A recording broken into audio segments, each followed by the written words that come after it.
Well, good morning, everybody, and welcome to our latest client update call. Thank you for joining this morning. It's a busy time of year, so we're going to get right into it. One note for everyone, as we always remind you, if you're running up against, it's that time of year, if you're running up against anything financial that you need to review, give us a call. We're always here to talk about anything. And with that, we're going to turn it over to our guest today, Susan Olsen. Susan's the Vice President of Government Relations at Natixis Investment Managers. She's located down in Washington, D.C., and she's a point person for their firm, helping the firm maintain awareness of the regulatory environment as well as legislative issues and initiatives. So there's a lot going on in Washington. Susan, we look forward to hearing your thoughts. Welcome. Thank you. Thank you so much, Stephanie. Thank you, Brandon. I really appreciate the Haase group inviting us to do this talk today. So again, my name is Susan Olsen, and I do government relations, which is I work on financial services issues for my company here in Washington, D.C. So today's talk is just going to be kind of a political wrap-up, a little bit of what happened this year, more of what's going on this year that's going to be drug into next year. So it's part wrap-up, I think mostly outlook, but what should we expect for next year coming out of Washington, D.C.? So, as we usher in 2022, so how many problems will Congress leave behind in 2021? And honestly, with the exception of settling the debt ceiling, which I think is going to be today, we'll talk about that, and passing the bipartisan infrastructure framework, the issues of 2021 will largely remain the issues of 2022, but there's a twist because it's a midterm election year. So it's going to be another very interesting year. Washington never disappoints. So we're going to talk today about what's going on with the debt ceiling, the two infrastructure bills, how the infrastructure bills may or actually may not affect your taxes, talk about the budget and how important that is and why they keep dragging that in over and over. And then a little bit about the midterm election. So, we're going to try to keep it, definitely get you out of here by 10:30. And if you do have any questions, I think Stephanie said you can email her. Her email address is, I see it right there on the screen. So first of all, the biggest issue that has just kept me awake at night this year has been the debt ceiling. What is the debt ceiling? Let's just level set. The debt ceiling is it's increasing the debt limit to allow the Treasury to borrow funds to pay for government obligations that have already been incurred as a result of laws and budgets approved by the President and Congress. So basically, the debt ceiling is the tippy-top amount that the government can borrow in order to meet its debt obligations. And several decades ago, they instilled a debt ceiling where Congress has to vote on it every time they hit those upper limits. The reason why it was supposed to be just kind of a checks and balance to say, wait a minute, are we speeding ahead too far with our country's debt? And do we need to rein in some spending? And, over the past several years, the debt ceiling has expired, but what Congress has done over the past several years is just suspend it. So not actually having to raise the debt ceiling, but just suspend it because, frankly, neither party wants to take credit or blame for raising the debt ceiling because it makes for great political fodder on the other side. So this year, the debt limit expired on January 31st. And however, the Treasury had been using extraordinary measures to keep the government funded because, especially in July and especially on a quarterly basis, the Treasury is constantly getting tax receipts in. So, and they also have reserves that they were using. So they were able to use what's called extraordinary measures to keep the government funded. However, poor Treasury Secretary Janet Yellen, she spent the past 6 months going up to Congress and they having phone calls, begging Congress to do something about the debt ceiling. But, as you know, D.C. is a lot of political theater, and that's frankly what both parties had intended for this debt ceiling debate, which they knew was coming at the beginning of the year. And the original plan for the Democrats was they wanted to kind of put the Republicans up against the wall and take the country, and if the country comes to the brink of defaulting on its debt, making the Republicans take blame for that. However, the Democrats lost some of their moxie to do this high pressure negotiation because it was going to come at the end of the summer. And during the summer, the Democrats didn't have a very great summer, especially at the president. You know, we had the southern border crisis. We had the chaotic withdrawal from Afghanistan. Inflation numbers started peaking up. So a lot of the moxie that the Democrats were going to use to push this debate really kind of fell to the wayside. The Republicans, on the other hand, you know, they have been saying all along, we are absolutely not going to help you with this. You know, you want to do $2 trillion here, you know, for the COVID relief package on partisan lines. Now you want to do another $2 trillion with the Build Back Better Act. Forget it, we're not helping you, and painting it as we have to raise the debt ceiling because of the debts that they've incurred. And that's not all true. Maybe for the COVID relief, the $2 trillion COVID relief package that they did back in March, but really all this debt has been incurred, a lot of it through the Trump years. However, you know, the media doesn't grab on that. They grab on the message that the Republicans are fighting back because of the spending that the Democrats are doing. However, that being said, Senate Minority Leader Mitch McConnell was never going to allow the country to default.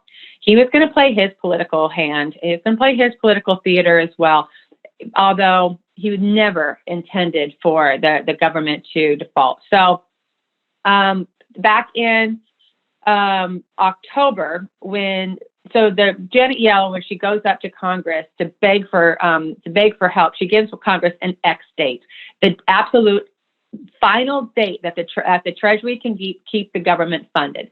Now you can read all kinds of pundits, economic, whatever. They all have, oh yeah, it might be this date, but it's really a little bit further. Doesn't matter. This is what the Treasury Secretary is giving you. This is what you need to pay attention to. So Minority Leader McConnell and Majority Leader Schumer came up with the deal in October, right before the X date, to give the Treasury about little under $500 billion to keep the Treasury going until what they said December 3rd. In the meantime, Yellen said, okay, that's great, but now our X date is December 15th. One of the reasons has to do with the first infrastructure bill, the bipartisan infrastructure framework that was passed back on November 15th, right? So by law, when a bill, or by its law, when the bill passed, that means that money had to be sent out 30 days after the bill was signed. Well, the bill was signed November 15th. Today's 30 days later, or tomorrow actually, as November was a 30-day month. So that's why December 15th, because tomorrow, no later than tomorrow, the Treasury has to write a check to the highway, the highway trust fund for $118 billion. So that was going to really take a big chunk. But McConnell and Schumer did come up with another deal to save the debt ceiling that's going to be voted on today. So what they agreed to is they are passing a bill that is going to limit Senate debate and limit it to 10 hours. There will be no amendments, and it's going to create a temporary one-time only loophole that will allow the Democrats to pass the debt limit or to raise the debt ceiling with a simple majority of 51 votes. Okay, one time only. So now Republican support will not be necessary for the eventual debt limit vote. But as I said, this is its own separate bill. So they are going to have 10 Republicans vote for this bill to move forward, vote for the rules to move forward to pass the debt limit. Does that make sense, Stephanie? It's a lot. So there's two separate bills, one for the debt limit, one for the rules. So anyway, so that's what they agreed on. This is going to enable Republicans to avoid voting directly for the debt limit while forcing Democrats to vote on a specific dollar figure. Because remember, I think I mentioned over these many years, a lot of times they just suspend it. Well, that's not putting a number to it. One of the Republicans' demand was, you don't get to suspend it until after the midterms. You need to put a dollar amount on it. So we're not sure quite of what that dollar amount is. They might know it by now. I think the bill text is out, but I haven't seen it. But there is speculation that the dollar amount to raise the debt ceiling is going to be, that gets the country at least to the midterm elections. So guess what? We get to go through all of this in about a year again. And the Republicans have already said it's going to be even tougher next time. So I think next time they'll probably demand some spending cuts. They did not demand it in this one, which if you remember 10 years ago when House Speaker Boehner and President Obama were, negotiated for months over the debt ceiling. And we did then in July, when things got to the brink, one of the rating agencies did downgrade the U.S. Treasury because of the antics that went on, not because we defaulted on our debt, but because of the antics that went on in Congress. And that's controversial too, whether they should have done that, but they did it. So I think next time they probably will demand some spending cuts. So anyway, now how the Republican caucus feel about this? Not so happy. They are going to, I believe they are going to get the 10 Republicans to vote for the rules to move forward. But they weren't very happy. They really wanted McConnell and to, especially over in the House, Speaker McCarthy came out, not he wishes he was Speaker, but Minority Leader Kevin McCarthy over in the House came out with some pretty harsh words for McConnell on this. But again, some of the Republicans wanted to use this to totally kill the Biden agenda, but to totally kill the Biden agenda means that you would have sent our country into default. So, and what McConnell's trying to do, because keep in mind, every politician, everything I talk about has one eye to the next election. We're going to talk about the midterms at the very end. Next side election. And what McConnell is trying to do is show the voters that the Republicans can negotiate, that the Republicans can govern. Because one thing that the Democrats from, I don't care if you're, House, Senate, or whatever, you're going to be up against the fact that the Democrats have had a hard time in 2021, and they're going to be blamed for not being able to govern. So McConnell wanted to show the swing voters, because that's who's going to decide this election, the swing or the midterms, the swing voters, that they're better off with Republicans running the country. So that's what they could do. And as far as timing, like I said, it's today. The vote's scheduled for today. That will go to the House. So we will meet this X date. Because that was of all the stuff that's been going on, that is the ones that would have toppled the markets. Everything else I talk about, not so much. As much people think that, some of this really affects the markets. This was the biggie. The debt limit was the biggie. So, but let's move on to infrastructure. So in 2021, Congress spent much of the year working on two infrastructure bills, the Bipartisan Infrastructure Bill and the Build Back Better Act. The bipartisan infrastructure, really called the Bipartisan Infrastructure Framework Bill, or BIF, was signed into law, as we mentioned, on November 15th, after months of haggling over, inter-party haggling over the bill. The moderates in the House, it passed in the Senate bipartisan with 19 Republican senators signing on to it. But once it got to the House, there was a lot of controversy. The moderates, of course, wanted it passed right away. But the progressives were holding this bill hostage in order to pass their social and climate priority bill, the Build Back Better Act. They said that they wanted to both come at the floor at the same time. They went through weeks and months of haggling. Finally, in November, they had it for 3 months. They've been messing with this thing for 3 months.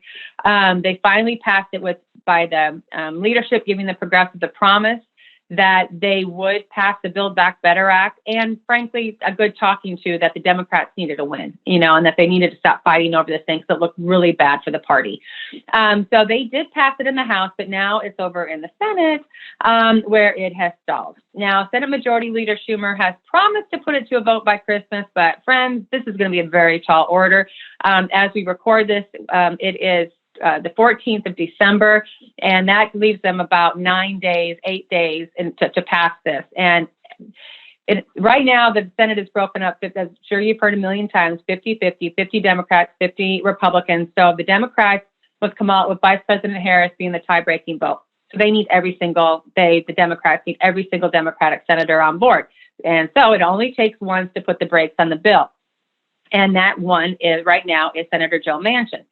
He's been saying, I think since October now, that he really wants the Democrats to put the brakes on this bill and wait for better economic numbers, considering how inflation rose in 2021.